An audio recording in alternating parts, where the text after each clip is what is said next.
Smalti satinati e colori satinati. Tutto satinato.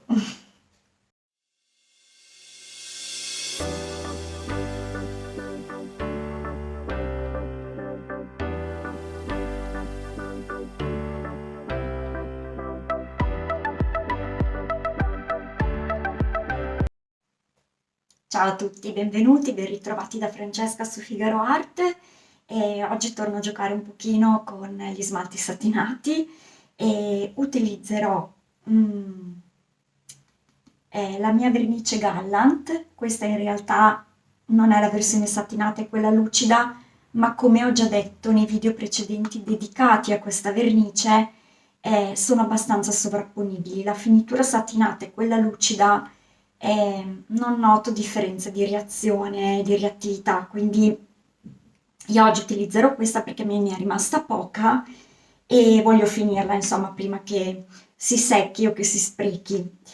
In realtà il protagonista di oggi però non sarà la vernice Gallant, ma saranno dei colori acrilici che ho comprato di recente e che oggi voglio provare. I colori che ho comprato sono questi qua. Li ho trovati in un negozio di cinesi e voi direte, vabbè, chi se ne frega, di colori acrilici ne esistono di infinite marche e vabbè. E in realtà sì, è vero, ma cioè li voglio provare, li ho comprati perché sono stata attratta da questa scritta qui. Cioè questi sono colori acrilici con una finitura satinata.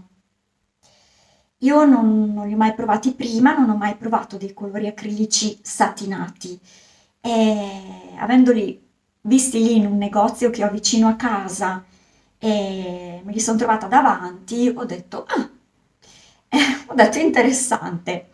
Questa marca qui in realtà è un marchio spagnolo che però è fabbricato in Cina, motivo per cui l'ho trovato in un negozio appunto di cinesi.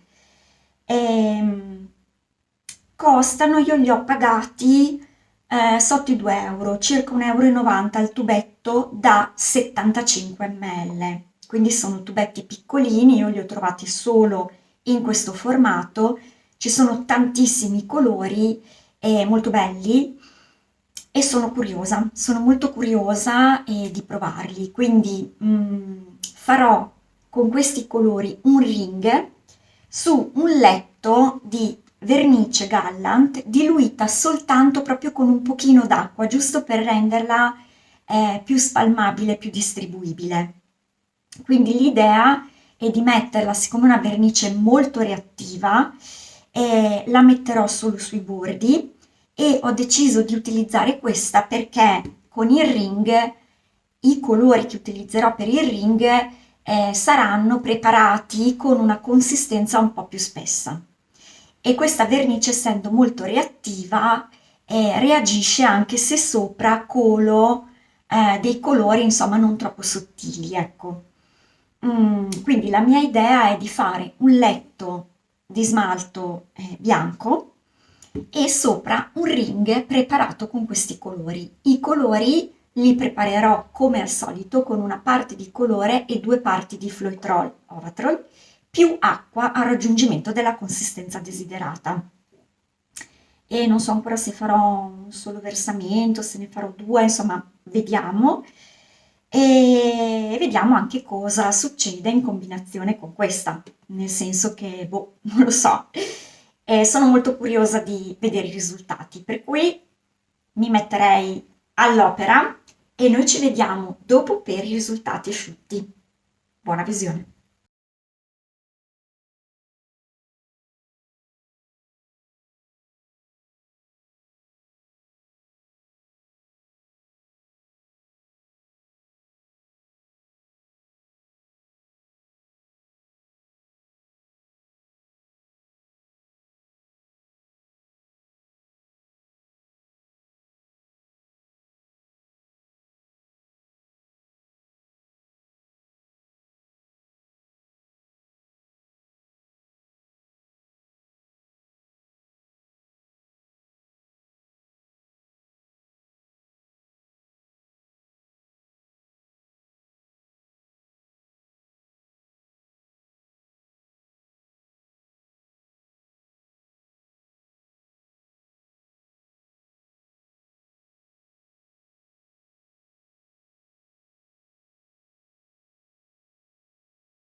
Allora, siamo qui per guardare i nostri ring asciutti. E questo è il primo ring, che non so bene quale può essere il dritto. Comunque, questo è il primo. Allora, in realtà io avrei voluto una reazione un po' maggiore. La grandezza delle perle mi piace, nel senso che era un po' mia intenzione fare delle perle di questa dimensione, però ne avrei volute un po' di più. Quindi semplicemente va distribuito uno strato di smalto satinato un po' più verso il centro, un po' più alto anche verso il centro. Anche perché comunque qui nel centro, dove comunque lo spessore del colore rimane maggiore, in realtà è difficile che emergano perle, per cui avrei potuto usare mettendolo un po' più, anche un po' più centrale. E vedete che con questo smalto satinato, vi faccio vedere un po' come diventano le perle. Vedete che sono leggermente, ci sono un po' queste frangette, tipo dendriti, piccoli, mm, delle frangettine. E non mi dispiace anche se avrei voluto una cornice un po' più ricca. E mi piace molto il ring, questi colori devo dire che sono molto belli. Vedete, non ho ancora dato nulla, non so se si vede dall'immagine, però è molto lucido. Quindi questi colori qua, dalla finitura satinata alla fine, insomma, mi piacciono, hanno veramente un loro perché. E l'altro è quello con i colori freddi, anche questo addirittura ha una reazione ancora minore. Non so quale possa essere il verso giusto. Mm, così forse. E niente, c'è questo verde qui, questo verde prato che ha un po' preso il sopravvento, un po' troppo, però insomma l'effetto perla c'è un po' meno di quanto avrei voluto anche qua, quindi devo assolutamente tarare il registro mm, sulla quantità di colore. Però a differenza dell'altro, questo ha un tipo di perla, si è creato un tipo di perla che mi piace molto. Adesso ve lo faccio vedere da vicino perché forse vedete come sono qua le perle. Non sono frangette come quello di prima, ma iniziano già ad avere dei dettagli. Vedete qui, qui, mm, qui. Ecco, questo dettaglio a me piace molto. Ehm, Me la devo studiare. Questa è una vernice davvero molto, molto insabile e è molto, molto reattiva, quindi interessante perché ovviamente tutte le vernici instabili hanno delle forti reazioni, ma va davvero calibrata perché basta alterarla con un po' più di acqua, un po' meno di acqua o l'aggiunta di un po' di bianco acrilico oppure cambiando la consistenza della colata che cioè ci si fa sopra, cambia completamente la reazione, ma proprio di tanto. Cioè basta anche proprio cambiare delle virgole e la reazione che restituisce è davvero diversa. Quindi insomma, questi sono un po' i due lavori di oggi, ok? Spero che comunque in un qualche modo vi siano piaciuti. Io per oggi chiudo qui e se vi sono piaciuti vi chiedo di lasciare un like e vi do appuntamento al prossimo video. Ciao a tutti!